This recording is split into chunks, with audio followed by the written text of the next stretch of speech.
건강한 피부로 살아갈 수 있도록 도움을 드리는 평생피부과 동물병원 박 원장입니다.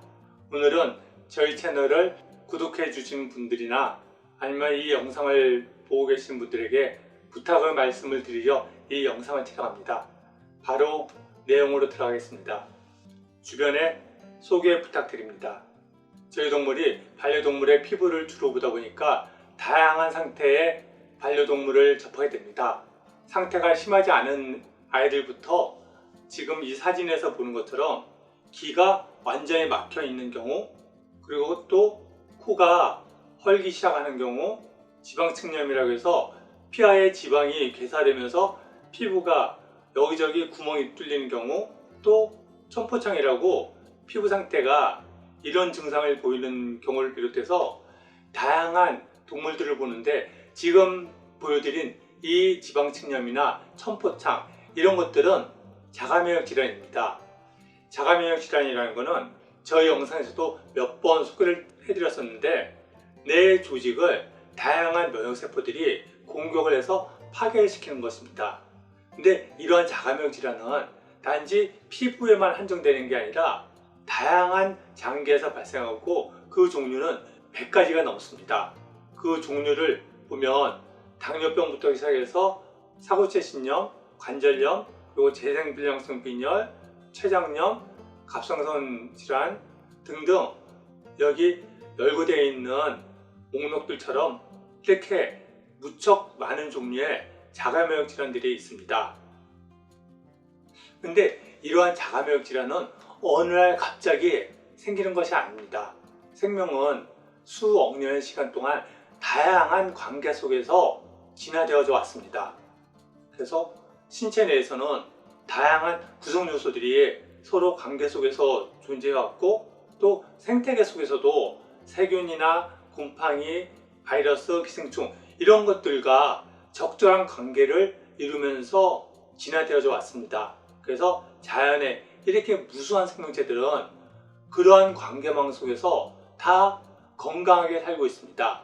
그래서 이러한 세균이나 바이러스, 기생충, 그리고 또 다양한 면역세포들, 그들과의 적절한 관계를 유지하는 그 상태를 동적평형 상태로 얘기할 수 있는데, 그러한 동적평형 상태에서 모든 생명체들은 건강을 유지할 수 있게끔 그런 식으로 진화되어져 왔습니다.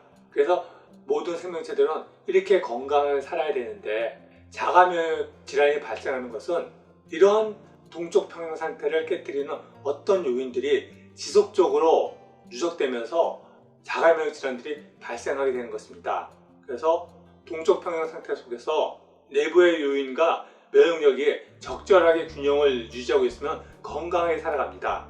그런데 자가면역 질환은 어떤 요인으로 인해서 면역력이 너무 과잉되게 되고, 그로 인해서 자가면역 질환이 발생합니다.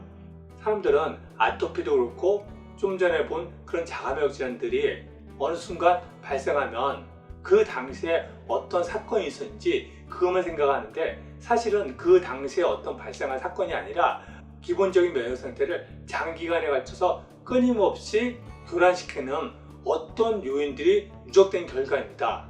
그래서 여기 보는 반건강 상태와 같이 건강한 상태에서 어떤 요인들이 지속적으로 누적되면서 세포가 변화되고 조직이 변화되고, 그러면서 기관이 변화되고 결국은 증상이 겉으로 나타나는 그런 질병 상태가 되는 것입니다.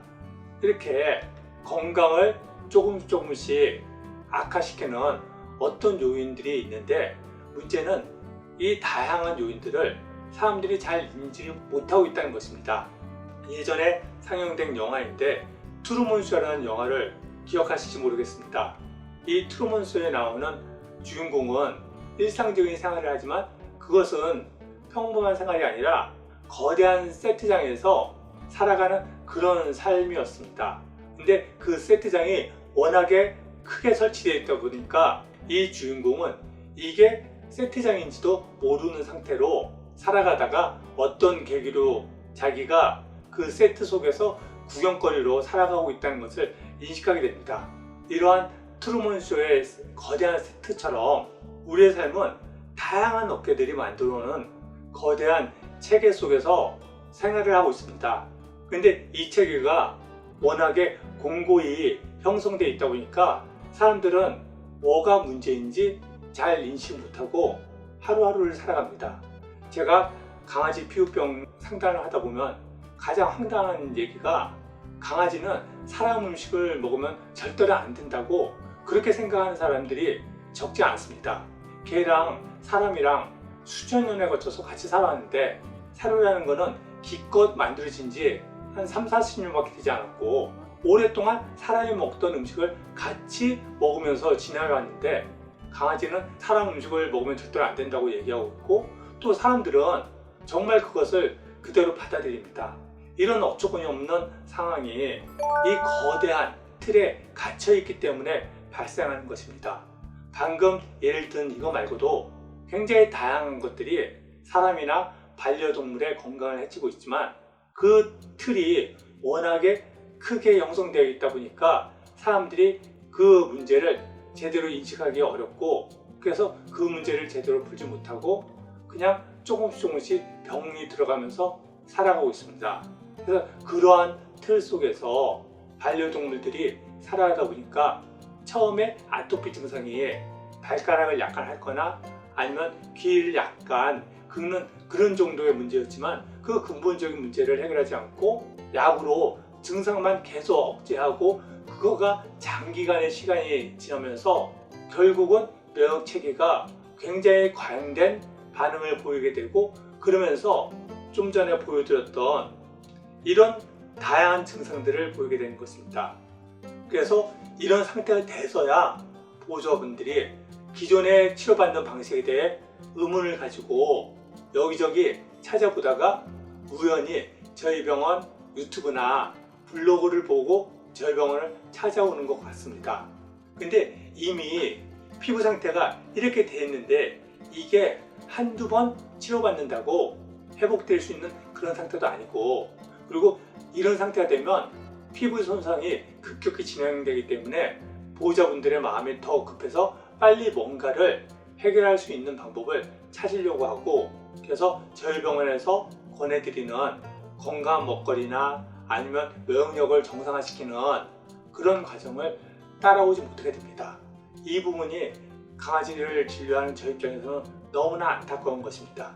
강아지들이 처음에 증상이 나타났을 때 근본적인 문제를 해결하고 그리고 디톡스를 해서 입용만 해줬어도 아이들이 이런 상태까지 되지는 않았을 것입니다.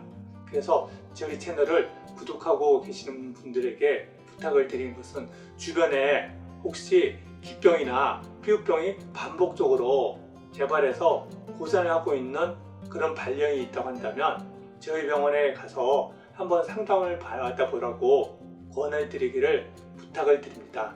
그것이 저희 입장에서도 심하게 진행된 반려견을 치료해야 되는 그런 부담감을 줄이는 일이기도 하고 무엇보다도 그 반려인과 반려동물이 이런 악화된 질병으로 고생하지 않는 손쉬운 방법이기도 하기 때문입니다. 그래서 오늘의 이야기를 간단하게 요약하면 주변에 만성적인 기병이나 피부병 또 아토피로 고생하시는 분이 있다 그러면 기존에 치료받는 대증요법으로 증상만을 억제하는 그런 방식으로는 절대로 그 질병을 해결할 수 없으니 근본적인 문제를 다시 한번 고민할 수 있게 저희 병원 소개를 부탁드립니다. 네, 오늘 영상은 이거로 마치겠습니다. 감사합니다.